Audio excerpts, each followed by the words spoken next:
Hello friends, my self lucky.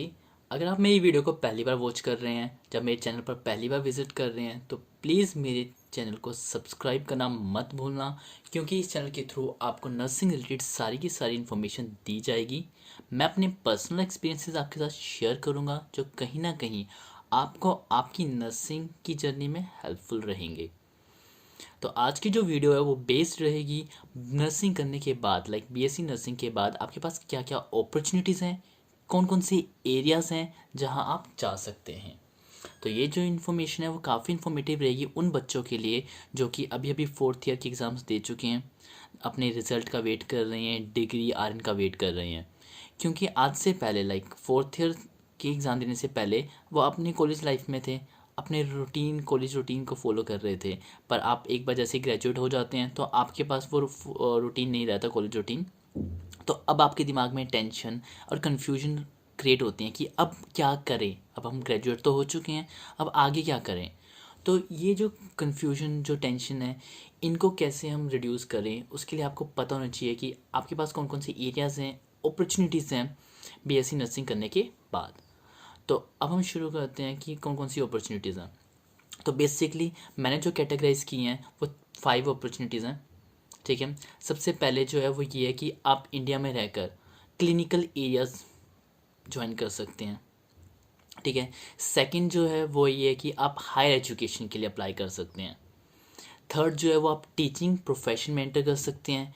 And fourth one is कि आप foreign या abroad के लिए अप्लाई कर सकते हैं। एंड लास्ट वन जो है वो ये है कि आप अदर्स अदर्स में मैंने उनको रखा है, लाइक जो बच्चे होते हैं, लाइक जो नर्सिंग में ज्वाइन कर लेते हैं, बट कहीं ना कहीं उनको नर्सिंग करते समय ये फील होता है कि हम इस जर्नी के लिए, लाइक इस नर्सिंग फील्ड के लिए सूटेबल नहीं है। तो आप कोई बात नहीं है, आप स्विच ओवर कर सकते हैं दूसरे प्रोफेशन में, लाइक दूसरी जॉब्स में, लाइक क्योंकि अभी आपने क्या किया, बीएससी नर्सिंग कंप्लीट कर लिया तो आप ग्रेजुएट हो। ठीक है, आपके पास एक ग्रेजुएशन डिग्री है। ठीक है, तो हमारे इंडिया में काफ़ी एग्ज़ाम्स होते हैं जहाँ पे एलिजिबिलिटी क्राइटेरिया होता है कि आपको ग्रेजुएशन होनी चाहिए। तो वो कौन कौन सी हैं, जैसे आप एसएससी हो गया, बैंकिंग हो गया, यूपीएससी की तैयारी कर सकते हो। तो ये सिर्फ उन बच्चों के लिए जो जिन्हें ये लगता है कि वो सूटेबल नहीं है, तो ये भी एक अच्छी अपॉर्चुनिटी है कि आप इस तरफ जा सकते हैं। जैसे कि आप सबको बीएससी नर्सिंग के बाद क्या क्या अपॉर्चुनिटीज़ हैं, कौन कौन से एरियाज़ हैं, वो पता चल चुके हैं। तो अब हम उनको थोड़ा सा इलेबोरेट करते हैं। ठीक है, तो जो हमने फर्स्ट अपने अपॉर्चुनिटी के बारे में बात करते हैं, जो एरिया की बात करते हैं, वो था क्लिनिकल एरियाज़। क्लिनिकल एरियाज़ की अगर हम बात करें तो उसका मतलब ये कि आपको बेड साइड काम करना है हॉस्पिटल में। तो इंडिया की अगर हम बात करें तो हमारे इंडिया में 2 तरह के हॉस्पिटल्स हैं, एक है private and the second one is government hospitals. तो दोनों का जो क्राइटेरिया है कैसे हम ज्वाइन करें वो डिफरेंट है। अगर हम प्राइवेट हॉस्पिटल की बात करते हैं तो प्राइवेट हॉस्पिटल में जो क्राइटेरिया रहता है वो होता है कि आप ग्रेजुएट होने चाहिए, आपके पास एक्सपीरियंस होना चाहिए।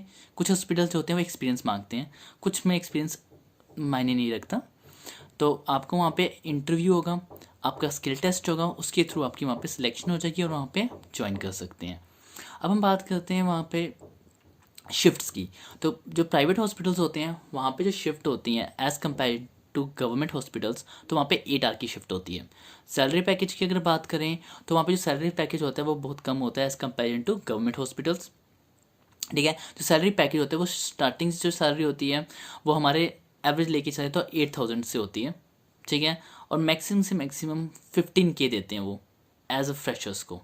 कुछ ही हॉस्पिटल्स हैं जहाँ पे फ्रेशर्स को 25K भी मिलता है, पर वो बहुत कम हॉस्पिटल्स हैं।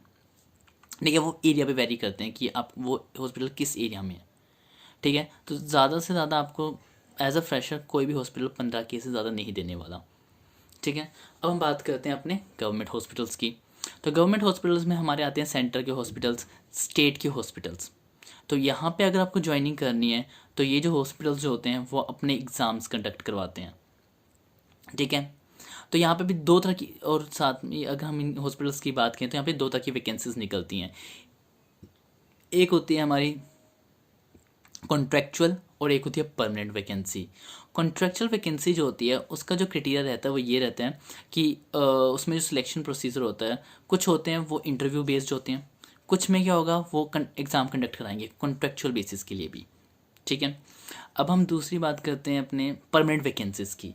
तो परमानेंट वैकेंसीज़ में भी जो मेन जो जो यहाँ पे जो सिलेक्शन प्रोसीजर होता है वो यही होता है प्रोसीजर कि वो एग्ज़ाम ही कंडक्ट कराते हैं, ठीक है, एग्ज़ाम कंडक्ट कराते हैं, उसके थ्रू आपका सिलेक्शन होता है, ठीक है। तो अब हम बात करते हैं कि गवर्नमेंट जो हॉस्पिटल्स हैं वहाँ पे जो सैलरी पैकेज, तो अगर मैं बात करूँ जो मैक्सिमम सैलरी पैकेज होता है एज अ फ्रेशर जो दिया जाता है वो काफ़ी अच्छा है गवर्नमेंट हॉस्पिटल्स में इन इंडिया, वो है 70,000, ठीक है। अब ये सैलरी भी ना वेरी करती है। अगर आप सेंटर के हॉस्पिटल्स में काम कर रहे हैं तो आपको जाते ही 70K मिलेगा, ठीक है।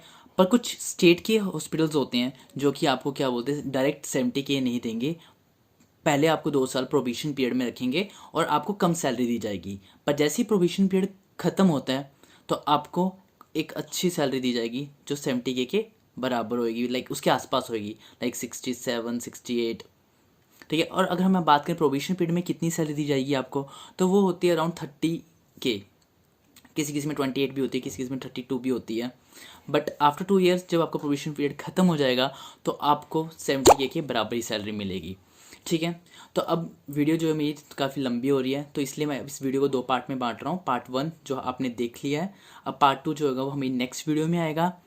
और अगर आप मेरी वीडियोस को लाइक पसंद कर रहे हैं और आप चाहते हैं कि ऐसी वीडियोस और बनाऊं मैं, तो प्लीज़ कमेंट करके मुझे बताइए और मेरी वीडियो को शेयर कीजिए और मेरे चैनल को सब्सक्राइब कीजिए। मिलते हैं आपके साथ आपको फिर से अगली वीडियो में, तब तक के लिए बाय।